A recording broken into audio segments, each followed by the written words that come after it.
Well, 3 words no woman really wants to hear: advanced maternal age. But it is really important to discuss. Dr. Sarah Miller, an OB/GYN physician with Women's Care Florida, is here to tell us the risk of pregnancy in older women and how it is managed a little differently these days. And I feel like I can kind of joke around with this a little bit because I just went through this.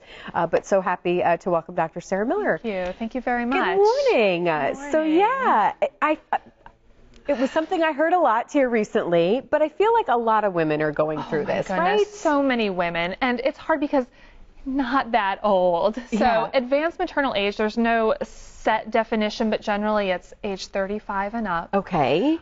Which is not old. Okay. But some Thank you. You can say that as much as you'd like. Old. But some risks are slightly increased, so we do watch you a little bit closer. So what are those risks? What does that mean? Why do we have to kind of give it its own classification and look at it a little bit differently? There are slightly increased risks of like chromosome abnormalities, like Down syndrome is a common one. Okay.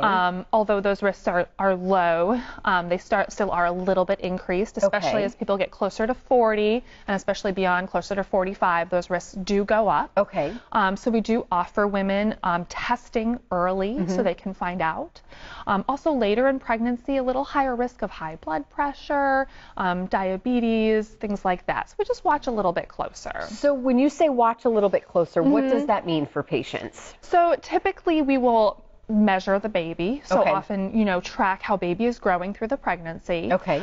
We make sure some women, when they're a little bit older, they've developed other medical issues through their life, whether it's thyroid disease, high blood pressure before pregnancy, diabetes before pregnancy. Of course, we watch that closely. Later in pregnancy, anyone 35 and up, we generally watch them every single week with either an ultrasound or monitoring the baby, just making sure everything is good as they're getting further in their pregnancy. Is there a difference if you've already had children before, or maybe if this is your first child that you've had kind of in these later years? I mean, does that have an effect on anything? It really doesn't. Okay. And many women, whether it's their first pregnancy and they've taken time and just thought, oh, I'm going to wait longer until I have children, whether it's career, new marriages, whatever, or there's people who've had younger children and they decide, okay, I think I want to have more. Same risks apply. Do people or patients, women, do they need to think about, I mean, is there any cause for concern if saying, wait, you shouldn't wait, or you know what I'm saying? That age, you feel like you hear it all the time of when to start having children. I know. Is it okay to wait? It generally is, but there's no crystal ball. Yeah. Of course, fertility does go down, especially after 35 or 37, and some of those risks slightly go up. So it's a tough call.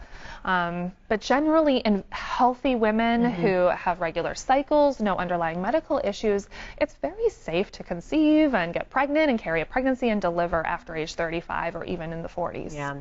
Well, as we get ready to kind of wrap it up, what's your take home, again, when it comes to advanced maternal age and maybe, if a woman is about to kind of go through this, what's your take home for them? My take home is to talk with your doctor about the risks. I mean, women, it's so common, and generally women have very good outcomes.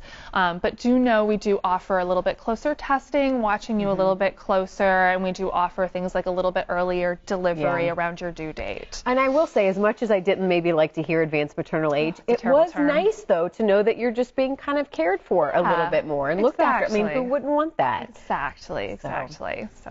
Thank you so much for coming in this morning and Yes. chatting with us about this. We appreciate it. We're going to put details on how to get in touch with the Women's Care Florida team right there. There's the website, and it'll be on our website, too. Thank you, Doctor.